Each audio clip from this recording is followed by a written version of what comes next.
দক্ষিণ চণ্ডীপুরে বিজেপি প্রধানকে অনৈতিকভাবে গ্রেপ্তারের অভিযোগ। পুলিশ তৃণমূলের চাপে প্রধানকে গ্রেপ্তার করেছে। মানিকচকে বিজেপির দলীয় কার্যালয়ে সেদিনের ঘটনার সিসিটিভি ফুটেজ প্রকাশ করে সাংবাদিক সম্মেলন করে দাবি জানালেন দক্ষিণ মালদা জেলা বিজেপির সাধারণ সম্পাদক গৌরচন্দ্র মণ্ডল। মহিলা পঞ্চায়েত সদস্যকে কোনো মারধর করা হয়নি, পাল্টা তার ছেলে বঙ্কিম মারধর করেছে অন্যান্য পঞ্চায়েত সদস্যকে।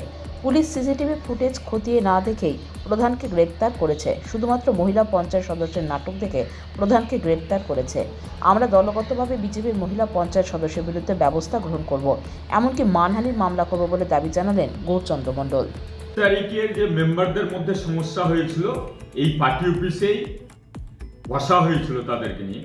কিন্তু ঘটনাটা হচ্ছে যে পঞ্চায়েত সদস্য পূর্তকর্মা প্রতিমা ওর ছেলে এবং ওর যে বঙ্কিমের শ্বশুর যা অভিনয় করলো, দলকে কালিমালিপ্ত করলো, এটা মানা যায় না। দল কখনোই মেনে নেবে। দলকে নিছকে মিথ্যা নাটক করে, মিথ্যা অভিনয় করে দলটাকে বিপদে ফেলার চেষ্টা করেছে এবং সেই হিসাবে দলেরই প্রধান তার নাটকে, অভিনয়ে, মিথ্যা মামলায় আজকে হয়তো জেলে আছে। আমরা চাইছিলাম না এটা, যে নিজেদের দলীয়গত সমস্যা, তাদের ব্যক্তিগত সমস্যা দলে বসে ঝামেলাটা মিটিয়ে দেওয়ার জন্য চেষ্টা করেছিলাম। এইখানে উনি উল্লেখ করেছেন, তা কমপ্লেন করেছেন, কিছু কিছু মিথ্যা কথা তিনি কমপ্লেন করেছেন। সিসিটিভি সর্বপ্রথম বলবো, উনি বলেছেন যে মহাশয়ের নিকট বিধেয় প্রার্থনা, উক্ত অফিস রুমে সিসিটিভি ক্যামেরা হইতে সমস্ত ঘটনা ভিডিও ফুটেজ কালেক্ট করিয়া বাকি দুষ্কৃতী সহ উপযুক্ত দুষ্কৃতিগণের বিরুদ্ধে উপযুক্ত ব্যবস্থা গ্রহণ করলে ভালো হয়। উনি ভালো করেছেন। সিসিটিভি ফুটেজ দেওয়া হলো আপনাদেরকে। উনি কি করেছেন, ভিডিও রেকর্ডিং ওনার স্বার্থে করেছেন। ফুল ভিডিও রেকর্ডিং আপনাদেরকে দেওয়া হচ্ছে, থানাকেও দিয়েছে। এখানে উল্লেখ করেছেন অমল চৌধুরীর বুক পকেট থেকে 1800 টাকা। এটা হচ্ছে বঙ্কিমের শ্বশুর এবং প্রতিমার বিহার, যিনি আমাদের পঞ্চায়েত সদস্য। এখানে 1800 টাকা সিসিটিভি ফুটেজে উল্লেখ আছে। দেখা যাচ্ছে যে কেউ তার কাছে টাকা নেয়নি। উনি এইখানে উল্লেখ করেছেন দরখাস্তে যে তার মা 19 তারিখে যখন এইখান থেকে ওই চৈতন্য অবস্থায় হাসপাতালে, আমাদেরই ছেলে পিলে হাসপাতালে ওকে নিয়ে যাওয়া হয়েছে এবং তাকে বারবার বলা হয়েছে দলীয় সমস্যা আছে, দলে বসেই সমস্যার সমাধান হবে বলে, কিন্তু আমরা দলীয়গতভাবে কোনো কিছু করতে যাওয়া যায়নি। কিন্তু নিরুপায় হয়ে দল কালিমালিপ্ত করেছে, দলের ক্ষতি করছে এবং এই রকমই ঘুরি ঘুরি ওর অভিযোগ, মিথ্যা অভিযোগ করেছে এবং তাকে দলীয় লোকগুলোকে ফাঁসানো হয়েছে। উল্লেখ করা হয়েছে যে তার বুকের হাড় এবং প্রতিমার নাক থেকে রক্ত বার হয় তার নাকের রক্তটা তিনি নিজে, নাকের একটা সোনা চুঙি বলা হয়, সেখানে তিনি নিজের হাতে, তারও প্রমাণ আছে, নিজের হাতে ছিঁড়ে ফেলেছে সেই রক্তটায়। তাকে কেউ এক থাপ্পড় মারেনি বা এখানে কোনো সেরকম ঝামেলা হয়নি। আমারই এক মেম্বার খগেন চৌধুরী, তাকে বার করেছে বাইরে এবং আমি নিজে সাক্ষী আছি। ওইখানে তাকে বার করা হয়েছে, বারগাঁওকে হাসপাতালে তড়িঘড়ি পাঠানো হয়েছে, সেইখান থেকে ওর নাটক শুনেছে। তিনি বলেছেন, এফআইআর উল্লেখ আছে, তার বুকের হাড় ভেঙে দেওয়া হয়। বুকে কেউ আঘাতই করেনি, হাড় ভেঙে গিয়েছে। মেনে নিলাম হাড় ভেঙে গেছে, সেখানে মানিকচক হাসপাতাল চাপে পড়ে তাকে মেডিকেল মালদাতে পাঠায়। এখানে উল্লেখ আছে 20 তারিখে তাকে মালদা মেডিকেল কলেজ বুকে হাড় ভাঙা অবস্থায় তাকে ছেড়ে দেওয়া হয় এক্সরে করে। তাহলে তার কি করে একজন হাড় ভাঙা রোগীকে মালদা মেডিকেলই ছেড়ে দিল? আমার পুলিশ প্রশাসনের কাছে প্রশ্ন, যে সিসিটিভি ফুটেজ দেখে ব্যবস্থা নিতে, কেনই বা আমাদের প্রধানকে অ্যারেস্ট করালো সিসিটিভি ফুটেজ না দেখে?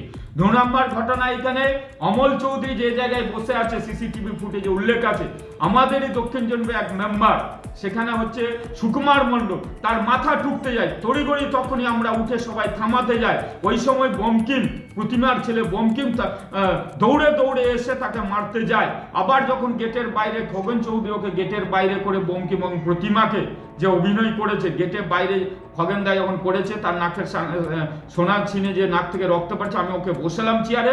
তারপরেও বঙ্কিম তারপর প্রধানকে বা আমাদের লোকগুলোকে যারা আছে ওর বিরুদ্ধে মেম্বারগুলোকে মারার জন্য বারবার আসে, সেটাও সিসিটিভি ফুটেজে উল্লেখ আছে।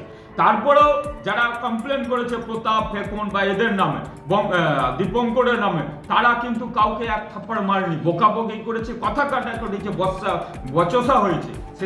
সেটাও দেখবেন আমি মিথ্যা বলি কি বলি সিসিটিভি ফুটেজে উল্লেখ আছে।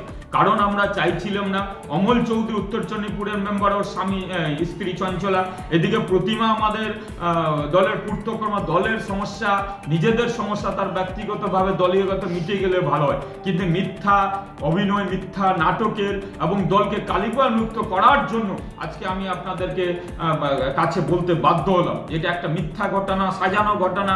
তার গায়ে কোনো লোক মহিলা মেম্বার বলে কেউ হাত দেয়নি, তাকে টেনে খগন চৌধুরী আমার এক মেম্বার আছে, ওর স্ত্রী মেম্বার আছে, তাকে বার করা হয়েছে এখানে যেন ঝামেলাটা বন্ধ হয়। সেখানে সাক্ষী পার্থসারথী ঘোষ জেলা প্রেসিডেন্ট উপস্থিত আছে, পবিত্রতা আছে জেলার ভাইস প্রেসিডেন্ট, এই ব্লকের কনভেনার, সবাই নেতৃত্বরা ছিলাম। আমরা চাইছিলাম সমস্যাটা মিটুক। দলের ব্যাপার হচ্ছে কিছু চাওয়া পাওয়ার ব্যাপার, উনি চালাবেন প্রধান, উদ্দেশ্যটা সেটাই, উনি চালাবেন প্রধান, উনি সব করবেন। আর গোটা দক্ষিণ চণ্ডীপুরে জানে ওনার সম্বন্ধে, সমস্ত লোক জানে যে কেমন লোক উনি। বরঞ্চ অমল চৌধুরী ঘটনার দায়ী যে ওই আমার সুকুমার মেম্বারকে মাথা টুকতে গেছিল দেওয়ালে বলে সমস্যাটা তৈরি হয়েছিল। আমরা বলতে চাই যে এই দলকে কালিমা লিপ্ত করেছে, এর বিরুদ্ধে আমরা ব্যবস্থা নিব দলীয়গতভাবে। প্লাস মিথ্যা অভিনয় নাটক, মিথ্যা নাটক যে করেছে মানুষ জানুক উনি কতটা কি ধরনের টাইপের লোক, এবং এই যে মিথ্যা মামলা করেছে এটা মানহানিও মামলা করব।